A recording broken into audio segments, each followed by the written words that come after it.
Bonsoir. Bonsoir. En allant au sport, en fait, j'ai écouté votre émission et du coup, j'ai fait demi-tour pour vous appeler.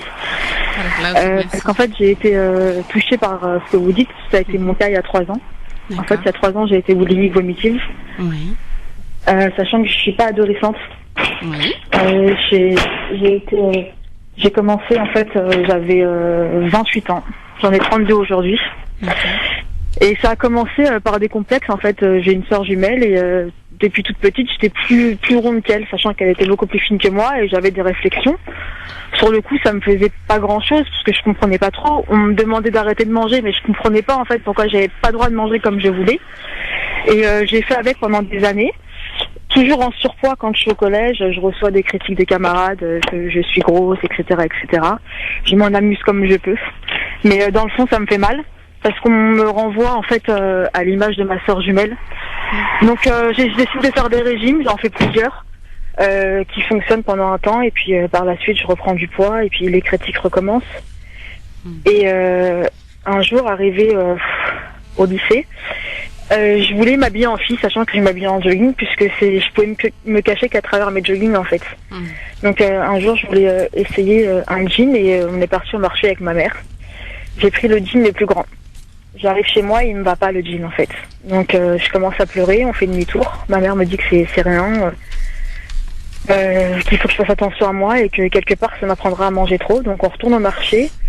Et en fait, le monsieur regarde ma mère, me regarde et il y avait du monde autour, sachant que j'étais assez timide. Et il me dit mais c'est ma plus grande taille, je peux rien faire. Et à partir de là, en fait, on monte dans la voiture avec ma mère, je commence à pleurer. Elle me dit qu'elle va faire un régime avec moi, donc elle me soutient. Et je commence à faire un régime. Je le tiens, ça va, puisque ma mère me suit, donc je le tiens. Pour une fois, je craque pas. C'est la première semaine où je craque pas. Et un jour, ma mère part, j'ai super faim. Donc je commence à manger tout ce que j'ai envie de manger. C'est-à-dire que le placard, je le vide et je me rends pas compte, en fait. Et je le regrette. Et je vais vomir. C'est la première fois de ma vie que je mets les mains dans la bouche. Donc je vomis. Je trouve ça bizarre, sur le coup, ça me fait pas plus que ça, mais je vais me peser pour voir si tout va bien. Et je vois qu'en fait, j'ai maigri. Je me dis, ok, ça reste dans ma tête, mais je ne deviens pas boulimique tout de suite. Les années passent, le yo-yo toujours, j'accepte comme je suis. Et un jour, j'ai eu une rupture sentimentale, donc j'avais 28 ans, j'ai eu une rupture sentimentale qui m'a fait énormément mal. Et je décide de rester cloîtrée chez moi. Et je décide j'ai envie de changer, je prie même Dieu d'être anorexique. Donc je demande à Dieu d'être anorexique, j'ai envie d'être maigre. Pour moi, c'est ce qui fait que je serai heureuse en fait, que le regard des gens arrête, qu'on arrête de me juger pour l'image que je fais paraître. Et je décide de manger. Et au début, c'est des repas, donc je mange 3 fois par jour, je mange que des légumes, je suis au régime, mais je me fais vomir. Donc 3 fois par jour, je commence à vomir discrètement. Ma mère, elle se rend compte de rien du tout et je vois que je maigris. Et je me dis en fait, de toute façon, tant que j'ai pas perdu mes 10 kilos, je m'arrête pas et je peux me contrôler. La boulimie, on peut... pour moi, dans ma tête à l'époque, si je veux arrêter de vomir, j'arrête, c'est trop facile. Donc je m'enfonce. Les gens commencent à me regarder, les gens commencent à me parler, je commence à me sentir aimée. Et plus je me sens aimée, indirectement, moi je m'aime pas en fait. Je comprends pas. Je devrais m'habiller, je devrais me maquiller, je devrais sortir, je devrais fréquenter plein de monde puisque c'est bon, j'ai maigri, je suis bien, j'ai le corps que je veux. Tout le monde m'apprécie, je suis heureuse et en fait non. Je me rends compte que j'arrive plus à sortir parce que finalement les crises elles viennent. C'est une pulsion. J'arrive plus à m'en débarrasser en fait. Je n'arrive plus à me débarrasser de cette pulsion que j'ai, donc je me cache chez moi. Je fais des crises, mais énormes. Je commence à faire des crises. Et donc, sachant que j'arrête de travailler, j'ai plus personne dans ma vie. Je reste chez moi avec ma mère pour me soutenir. Et je lui fais des crises parce que je voudrais manger, mais j'ai peur de sortir parce que, entre-temps, je vais le digérer. Ma mère, elle comprend pas, on est des musulmans, donc c'est un petit peu la guerre chez moi à cette époque parce que pour eux, c'est juste inconcevable de jeter de la nourriture dans les toilettes. Il y a des pauvres dehors, c'est pas possible. Arrête ça, sinon on va te virer. Arrête ça, sinon ceci. Arrête ça. Et puis moi, dans ma tête, je me dis faut que je fasse l'effort, donc je vais vomir en cachette dans le jardin. Et puisque je suis pas à mon aise dans le jardin, j'ai peur de pas digérer. En fait, j'entends parler de laxatifs. Voilà. Donc je prends des laxatifs en même temps, donc je me fais vomir. et dans mon jardin. J'ai peur de mal digérer. Je prends des laxatifs. Je prends des tonnes et des tonnes de laxatifs tous les soirs pendant 6 mois. Et au bout d'un moment, ma mère commence à comprendre que sa fille est malade. Parce qu'un jour, elle rentre dans ma chambre et elle me voit, mais vraiment très maigre. Donc là, elle se rend compte que ouais, c'est pas un jeu, c'est pas de la comédie, sa fille est vraiment malade et bizarrement, elle me laisse faire ce que je veux. Donc j'en profite. À partir de là, je me fais vomir 10 fois par jour. À chaque fois que je me fais vomir les 10 fois par jour, je prends des laxatifs entre temps. Je m'endors, je suis fatiguée, je me sens incomprise, j'ai envie d'arrêter, mais j'arrive pas.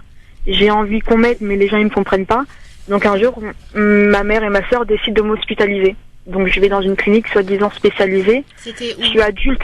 C'était à Lyon, à la clinique Saint-Vincent-de-Paul. D'accord. C'était la seule clinique qui pouvait m'accepter puisque j'étais adulte et que c'était difficile. Enfin, c'était bizarre pour une adulte de tomber boulimique. C'était quoi comme service? C'était pas un service qui était destiné aux adolescentes, on est d'accord, hein? Si. Donc je me retrouve là-bas. Au début, je me dis bon, ça va peut-être m'aider. J'y vais et je me rends compte que non, enfin, je suis malade. Ok, y a pas de souci, j'ai besoin d'aide. Mais ce qu'ils m'ont fait là-bas, c'est on a des codes à respecter. Et pendant 1 mois, on doit rester enfermé dans une chambre sans sortir, avec 2 douches par semaine suivies d'une infirmière. Et les infirmières viennent avec nous manger. On peut pas sortir, on n'a pas de téléphone, on n'a rien. J'ai tenu 10 jours, j'ai pas pu. Donc j'appelle ma mère, je lui dis il faut que je sorte de là-bas. Ma mère elle me dit écoute, si tu viens à la maison, non, on te veut pas à la maison. En gros, t'as pas le choix. Mais pour moi, je le ressentais comme une punition. Je suis malade, j'ai pas besoin de rester enfermée. Et quelque part, alors, ce qui est bizarre, c'est que je me faisais vomir que chez moi dans mes toilettes. Et je sais pas comment j'ai réussi à finir. Enfin, aujourd'hui, j'ai guéri, mais je sais pas comment j'ai fait en fait. Vous n'avez pas fait de psychothérapie? J'ai pas fait de psychothérapie. Donc je suis sortie de Lyon pendant 10 jours. Je suis restée chez moi en demandant de l'aide à ma mère. Donc je retourne encore à Lyon et je vois que je tiens pas. Ma mère m'emmène en HDT en pensant que c'était pour mon bien. Et à partir de là, je sais pas, je me suis remise en question. Je suis restée là-bas 10 jours et c'était pas pareil. Je me disais mais j'ai rien à faire là-bas. Encore une fois, c'est la méchanceté des gens. C'est comme vous disiez tout à l'heure, il faut jamais dire à un enfant qu'il est gros. C'est juste pour dire ça en fait, c'est que la méchanceté des gens, elle m'a isolée et elle m'a rendue malade. Aujourd'hui, je peux pas dire que je suis guérie. Non. Parce que je sais même pas si je suis guérie parce que j'ai encore des troubles où maintenant j'ai des phases d'anorexie. Exactement. Et c'est bizarre, mais quand j'ai vu que j'ai pas de vie sociale et que je n'ai pas d'amis non plus, le contrôle, enfin c'est incroyable comme vous parliez aussi en fait c'est comme une drogue, c'est une addiction et les gens ils ne comprennent pas. Et c'est un truc qui vient dans nos têtes et moi je sais que à 4h du matin j'ai préparé ma liste de courses et je dormais pas de la nuit, c'est-à-dire que j'attendais 9h du matin. Je savais la liste que je devais faire. Exactement. Et je mangeais, mais la nuit, j'en salivais, j'en bavais. C'était tellement excité que je dormais pas, tellement, demain, j'aurai ma drogue, quoi. Demain, et quelque part, manger, ça me dégoûtait puisque j'ai pleuré. Mais me vider, le fait de me vider, ça me faisait du bien et j'avais un rituel, c'est que moi, je mettais de la musique à fond dans mes toilettes pour pas que ma famille m'entende. Et plus il criait, plus je poussais. Plus il criait et plus je poussais de haine, moi. Moi,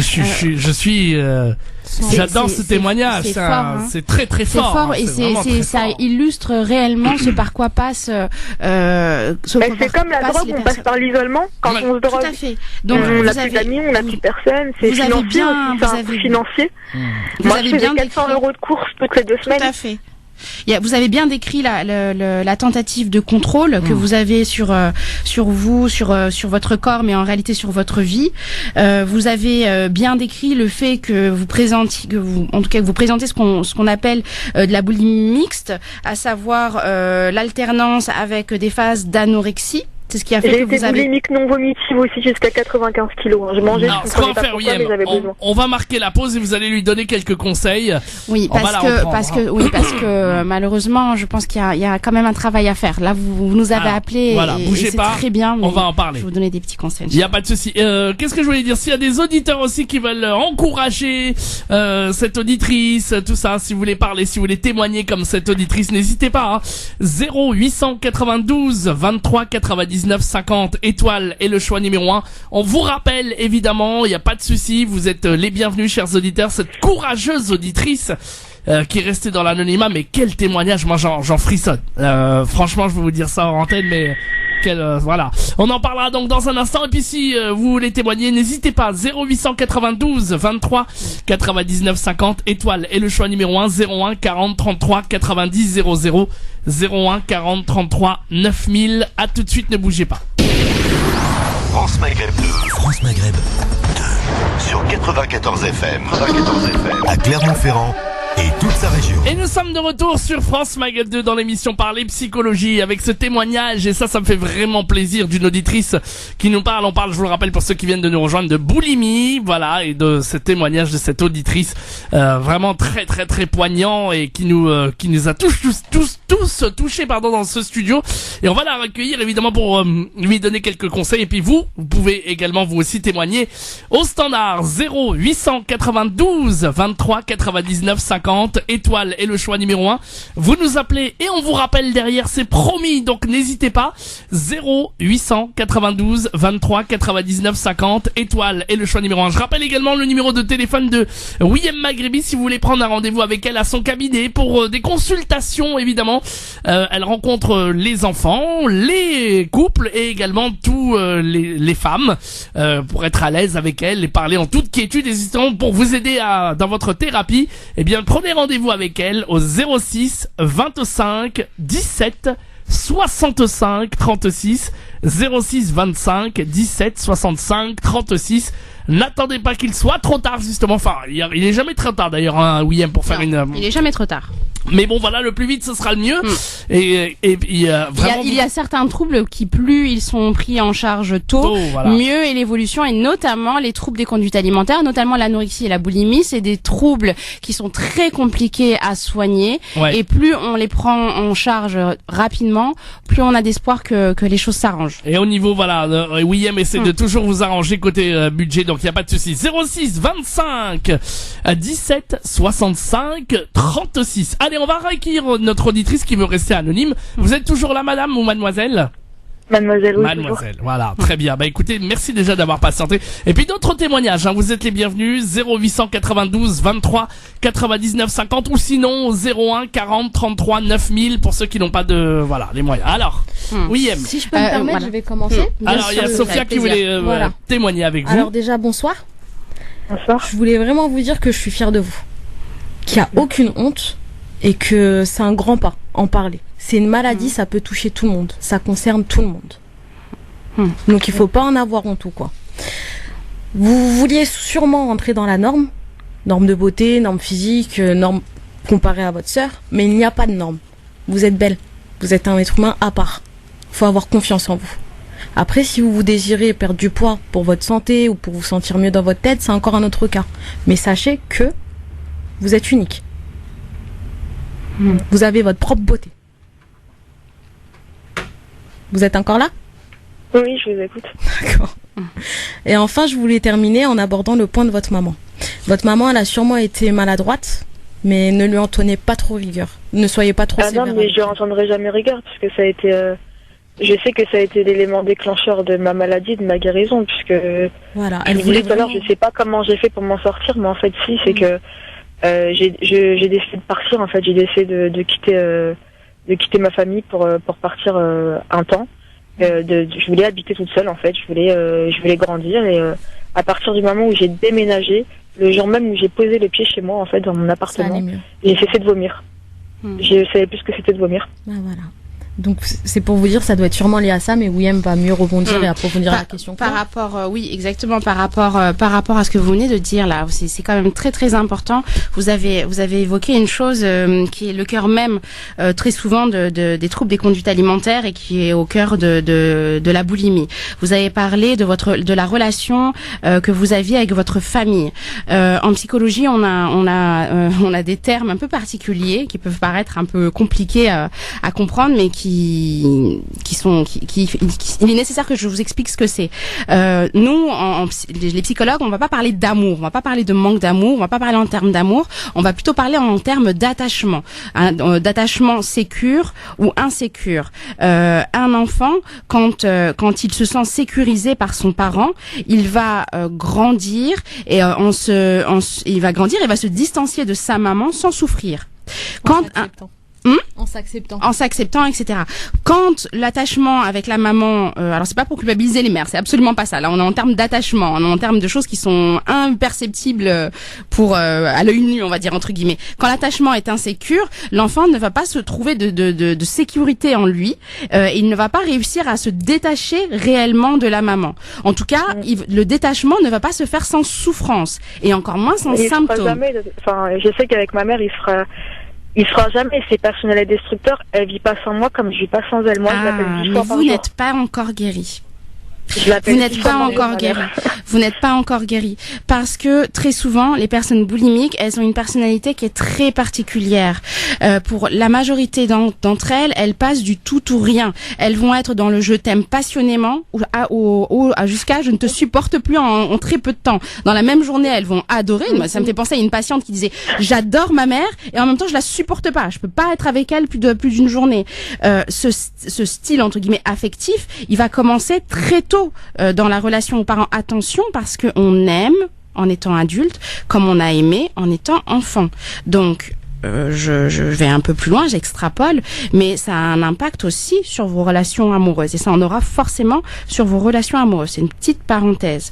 C'est très important de pouvoir, avec votre thérapeute, et je pense vraiment qu'il faut aller jusqu'à faire cette démarche d'être accompagné par un psychologue, parce que il faut vraiment que vous puissiez travailler sur ça, sur votre attachement, il a été suffisamment sécurisant ou non, parce que c'est avec ça que vous allez pouvoir avoir le sentiment de sécurité qui va faire que vous pourrez affronter les différentes difficultés de votre vie. Chaque fois que vous allez, si vous ne faites pas une psychothérapie, chaque fois que vous allez être face à des difficultés, le comportement, le trouble des conduites alimentaires risque de s'exacerber.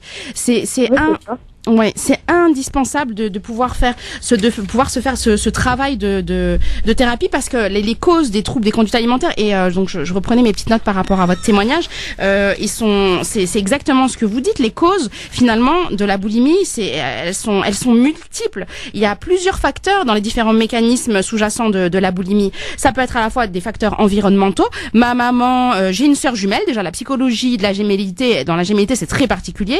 J'ai une sœur jumelle. Autour de moi, il n'y a que des personnes minces. Je suis la seule, entre guillemets, petite grosse. Donc l'environnement ne va pas m'aider. Il y a des causes physiologiques. C'est comme ça. Vous êtes faite comme ça. Physiologiquement, vous n'avez pas la même corpulence et la même stature que les autres membres de votre famille. Ça peut être dû à un facteur nutritionnel. Comment je suis alimentée par mes parents, comment je mange. Culturel, est-ce qu'on valorise ou non la prise de poids. Ça peut être des facteurs affectifs. Est-ce que j'ai, que ce soit fantasmé, réel ou non, est-ce que j'ai... Le pire, c'est que l'image que j'ai de moi, que je vous dis là, excusez-moi de vous couper parce que il fallait que je vous le dise, ça. Moi, je me vois grosse. C'est ça, parce que vous présentez une dysmorphophobie. Vous présentez une dysmorphophobie. Il y a une angoisse très massive concernant le rapport à votre corps. Donc ça ne... Comment ? C'est ce qui est insupportable. C'est insupportable. Justement, travailler, je peux pas avoir de vie sociale. Je me sens mal dans ma peau. Vous avez absolument très peu confiance en vous. Ce qui se cache derrière vous, ce qui se cache derrière tout ça, c'est la petite fille qui a peur de grandir, qui a peur que personne ne s'intéresse à elle. Ça montre ce qui se cache, c'est un vrai désarroi, un mal-être qui ne fera qu'augmenter à mesure que vous essayerez de contrôler ce corps, à mesure que vous essayerez de faire disparaître la petite fille en vous qui a peur. Il y a peur de l'abandon. Oui, il y a une angoisse également d'abandon, effectivement. En fait, vous êtes prise au piège de votre propre souffrance. Moi, Non, mais c'est ça, en fait, c'est que c'est un... Ouais, exactement, c'est que moi, je le vois comme... Enfin, vous avez mis les mots, et moi, je le vois comme un cercle, en fait. C'est ça. Mais pourtant, j'en veux... Mais au contraire, mes parents m'ont tout donné. Non, ma mère m'a tout donné. Je peux pas... Enfin, j'en veux pas à mes parents. Au contraire. Ma mère m'a tout donné. Elle a...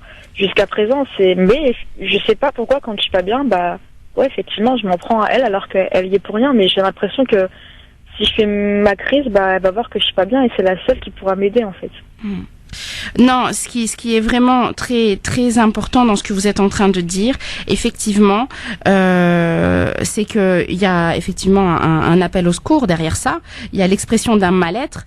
Il y a un besoin. Alors c'est pas, j'insiste sur le fait que ce n'est pas un caprice, que c'est pas juste pour attirer l'attention et pour faire son intéressante. C'est pas ça du tout. C'est juste que c'est la façon, la solution que votre esprit a trouvé pour résoudre un conflit psychique qui est en vous. C'est le seul moyen de défense qu'a trouvé votre esprit pour lutter contre une sensation de vide que vous avez à l'intérieur de vous. Vous tentez de façon désespérée, mais de façon inconsciente, hein, on est bien d'accord, vous tentez de combler ce vide à l'intérieur de vous. Vous avez des aspirations, parce qu'on vous a fait grandir avec des aspirations, je dois être jolie, je dois être mince, je dois être aussi bien que ma sœur, je dois, mais c'est des aspirations que vous ne maîtrisez pas et qui de toute façon par nature vous font peur. Au-delà de tout ça, moi je crois, et peut-être que je me trompe et vous allez me dire, moi je crois qu'il y a un problème de communication dans votre famille. Qu'est-ce que vous en pensez ? On n'arrive pas à se comprendre, oui, c'est sûr, on arrive, sachant que j'ai 4 grandes sœurs, on n'arrive pas à se comprendre, on s'aime, c'est sûr, mais je suis la seule à avoir ce fort, enfin, bizarrement, j'ai un fort caractère, mais ce fort caractère, je l'ai pas dehors, je l'ai que chez moi.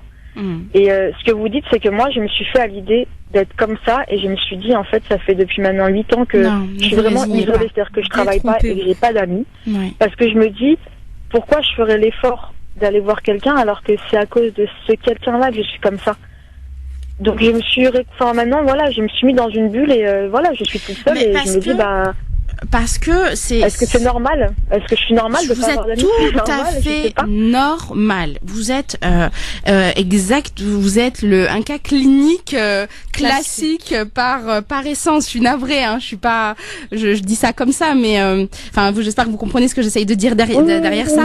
Mais c'est typique des réactions et du ressenti que présentent toutes les boulimiques. Vous savez, l'esprit humain, il a des constances, il a des règles. On a tous la même structure psychique, qu'on soit en Afrique, qu'on soit aux États-Unis, qu'on soit en Inde, enfin peu importe le pays dont on est issu, et c'est pour ça que moi j'insiste sur peu importe aussi la culture, l'origine, la croyance, on a tous les mêmes mécanismes psychiques et donc on a tendance à tous réagir de la même façon. Quand j'ai une gastro, j'aurai la même gastro que quelqu'un au Venezuela ou quelqu'un en Amérique, enfin je sais pas moi, en Alaska, la gastro, voilà, ou en Inde, c'est exactement pareil, le corps réagit de la même façon. La boulimie, c'est exactement la même chose, qu'on soit ici ou à l'autre bout du monde, on a les mêmes réactions. C'est pour ça que c'est important, à mon sens, quand on décide de faire une psychothérapie, de se prendre en charge, la première chose déjà, ça va être de vouloir s'en sortir, hein, c'est le premier critère. Par contre, oui, et je vous coupe, la première chose aussi, c'est que il y a personne qui peut nous pousser en fait. Ah non. On est les seuls décisionnaires. C'est ça. Exactement. Moi, je sais que j'ai voulu faire plaisir la première fois, j'ai voulu faire plaisir, mais je voulais pas guérir. C'est bizarre, hein, mais je savais très bien que ça allait être un échec, je ne voulais pas. En fait, j'étais pas prête. Vous passez votre temps à essayer de façon inconsciente de vous séparer psychiquement de votre maman. Vous êtes en train, sur le plan psychique, d'essayer d'acquérir votre propre autonomie. Quand votre maman vous fait des injonctions, ou des personnes qui vous aiment, hein, vous font des injonctions en vous disant « va te soigner », on est en train de vous dire de façon un peu dissimulée que vous êtes un problème pour la famille. On est en train d'augmenter votre culpabilité. On n'est absolument pas en train de vous aider. On est en train de encore essayer de contrôler celle que vous êtes.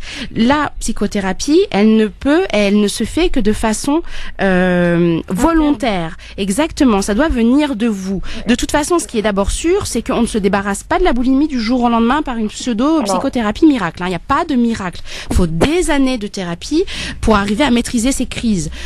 En tout cas, ce qui est sûr, c'est que quel que soit le type de psychothérapie, et je vais en donner, hein, je vais orienter vers des types de psychothérapie, quel que soit le type de psychothérapie qu'on décide de mettre en place, il faut être sûr, il faut être convaincu que dans le cours habituel de la maladie boulimique, il y a des rechutes. Ça fait partie de la guérison. Tout comme un toxicomane, tout comme un joueur pathologique, tout comme, et encore, c'est encore plus pervers. C'est encore plus pervers. Moi, je dis toujours que la boulimie, dans toutes les addictions, c'est beaucoup plus pervers. Parce que la toxicomanie, la drogue, on peut s'en passer pour vivre. La nourriture, on peut pas s'en passer pour vivre. La nourriture, elle a quelque chose de juste d'essentiel et d'indispensable. On me demande d'arrêter de me droguer, mais en même temps, on me demande de continuer à prendre cette drogue. Mais en étant dans le juste milieu. C'est très compliqué. Donc, comme je le disais, la première des choses, il faut vouloir s'en sortir. C'est le principal critère. C'est vraiment, je suis navrée de dire ça, mais c'est d'abord un sentiment de volonté. Et si vous le faites, c'est pour vous-même. C'est pas pour faire plaisir à maman, papa, la cousine, le futur mari ou quoi. C'est vraiment pour votre santé, votre bien-être et votre stabilité mentale. Exactement. Maintenant, le deuxième critère qui va être indispensable, ça va être de trouver du soutien. Sauf que ce qui fait la boulimie, c'est l'absence de soutien réel ou fantasmé. Donc, dès l'instant où on vous dit oui, mais pour pouvoir s'en sortir, il faut être accompagné. Si vous voyez qu'autour de vous, il n'y a pas suffisamment de personnes fortes pour supporter tout ce que vous allez leur dire, si vous voyez qu'il n'y a pas de personnes suffisamment fortes pour supporter vos crises de boulimie, pour supporter vos crises de colère, pour supporter votre agressivité, petite parenthèse, quand une femme est dans la phase 1 de la boulimie, c'est-à-dire j'amorce ma crise, je commence à me préparer pour aller manger, etc. Si on vient chercher à l'interrompre, elle va avoir des réactions juste. Elle est prête à tout casser, hein. Il y a plus personne devant elle parce qu'elle est dans une phase de semi-conscience là. Voilà. Donc il faut pouvoir trouver quelqu'un qui sera suffisamment fort sur le plan psychologique pour supporter ça et pour ne pas être atteint. C'est pour ça que c'est pas forcément toujours la famille qui est la plus adaptée pour aider une personne boulimique. C'est pour ça qu'en général, ça va être un psychologue ou un psychothérapeute. Et justement, moi, je reviens sur ce que vous disiez. Un conseil que je donne et que j'insiste là-dessus, c'est penser à intégrer un groupe de parole. C'est indispensable. Oui, j'ai fait ça. Eh ben, c'est très bien. Comment ça s'est passé? Ça fait longtemps, c'était à Châtelet. Je l'ai fait parce que ma mère m'avait dit d'essayer. Au début, j'étais pas convaincue, donc j'y étais le matin et honnêtement, j'ai été surprise en fait de savoir. En fait, quand je me suis assise, on a commencé à parler, on se connaissait pas. On a commencé à raconter nos vécus, nos histoires, nos quotidiens. Et ça m'a fait un soulagement de me dire, mais en fait, c'est pas que je suis normale, mais enfin, je suis comprise. Exactement. C'était bizarre, cette sensation, elle était bizarre. Mais elle est exceptionnelle, elle est juste indispensable parce que ça vous sort de votre isolement. Ça vous permet de comprendre que d'autres personnes partagent votre souffrance. En écoutant les histoires des autres, en entendant les autres exposer leur mal-être, vous vous rendez compte qu'en réalité, c'est comme si on parlait de vous. C'est ça.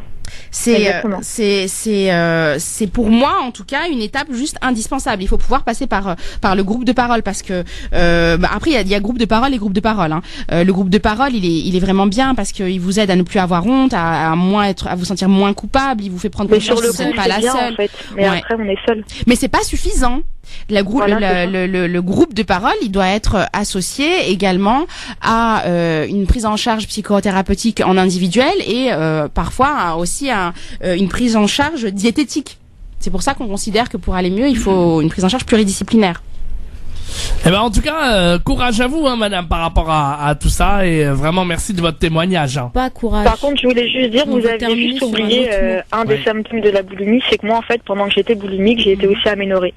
Ah oui, non, ce n'est pas la boulimie. L'aménorrhée, c'est l'anorexie. C'est dû. Moi, je faisais de la boulimie vomitive et j'ai été aménorrhée.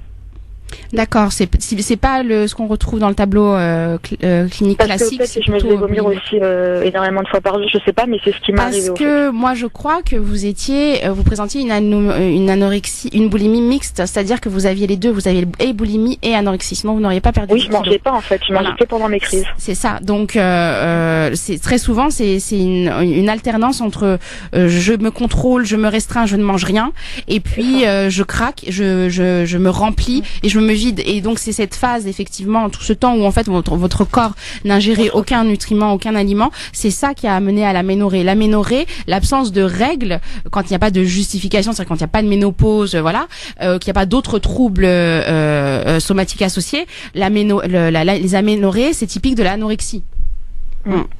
Eh ben, en tout cas, n'hésitez pas à prendre contact avec William Maghrebi si vous le souhaitez, avec sur Facebook, il n'y a pas de souci. En tout cas, merci beaucoup, ça m'a fait du bien de parler. Avec grand plaisir. C'est ce que je voulais vous dire. On va pas terminer sur un bon courage, mais sur on est tout cœur avec vous, ça va aller. On y croit. Oui, mais encore une fois, on est fiers de vous. Rapidement, exactement, mais juste, je me permets, je suis obligée, déontologiquement, je ne peux pas ne passer à côté de ça. S'il vous plaît, faites-vous accompagner. Parce que le chemin n'est pas terminé. Et vous risquez, c'est pas pour noircir le tableau, mais voilà. Vous êtes sur le chemin. Vous n'êtes pas encore arrivé au bout de la découverte de celle que vous êtes, au bout de la capacité à identifier vos émotions et à les verbaliser. Vous êtes en train d'apprendre à découvrir votre intériorité, mais vous n'avez pas fini votre chemin. Donc, s'il vous plaît, faites-vous accompagner. Inch'Allah. À très bientôt. Merci beaucoup de votre appel. À bientôt. Au revoir.